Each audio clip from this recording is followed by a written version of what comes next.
പലപ്പോഴും ആങ്ങളമാരുടെ വീട്ടിലേക്ക്, അതുപോലെ തന്നെ മാതാപിതാക്കളുടെയൊക്കെ മരണശേഷം മുതിർന്ന പെങ്ങന്മാർ വീടുകളിലേക്ക് വരുമ്പോൾ അവരെ മൈൻഡ് ചെയ്യാത്ത ആങ്ങളമാരുണ്ട്. പലപ്പോഴും അവർ വീട്ടിൽ വന്നുകൊണ്ട് അവരവരുടെ വീടുകളിലേക്ക് വന്ന് ഇറങ്ങിപ്പോകുമ്പോൾ കരഞ്ഞുകൊണ്ട് ഇറങ്ങിപ്പോകുന്ന പെങ്ങന്മാരുണ്ട്.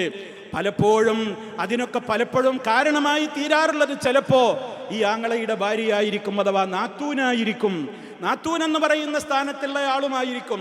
അതിനും ചില കാരണങ്ങളുണ്ട്. ഈ വരുന്ന ഇത്താത്ത ചിലപ്പോ ഈ സഹോദരന്റെ ആങ്ങളയുടെയും അവരുപോലെ തന്നെ നാത്തൂന്റെയും ജീവിതത്തിൽ അനാവശ്യമായിട്ട് ഇടപെടുന്നുണ്ടാവും. രണ്ടും പാടില്ല. എല്ലാവരും അവരവരുടെ നിലമറന്ന് ഇടപെടാൻ പാടില്ല. എല്ലാവർക്കും ഉണ്ട് അവരുടെ സ്ഥാനം. താത്താടെ സ്ഥാനത്ത് നിൽക്കണം, നാത്തൂന്റെ സ്ഥാനത്ത് നിൽക്കണം, ആങ്ങളയുടെ സ്ഥാനത്ത് നിൽക്കണം.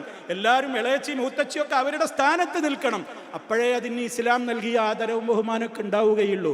ഏതെങ്കിലും ഒരു ഭാഗത്ത് തകരാറ് സംഭവിക്കുമ്പോൾ അതിൻ്റെ പ്രത്യാഘാതങ്ങൾ കുടുംബത്തിലെ വിവിധ മേഖലകളിൽ അത് നിഴലിക്കും. അതിനാര് കാരണക്കാരാകുന്നുവോ എന്നുള്ളതാണ് പ്രശ്നം. അതിന് കാരണക്കാരാകുന്നവർക്ക് ആ കുടുംബ ബന്ധം വിച്ഛേദിച്ചതിൻ്റെ ശിക്ഷയുണ്ടാകും. ഇത് നമ്മൾ ഗൗരവത്തോടുകൂടെ മനസ്സിലാക്കണം.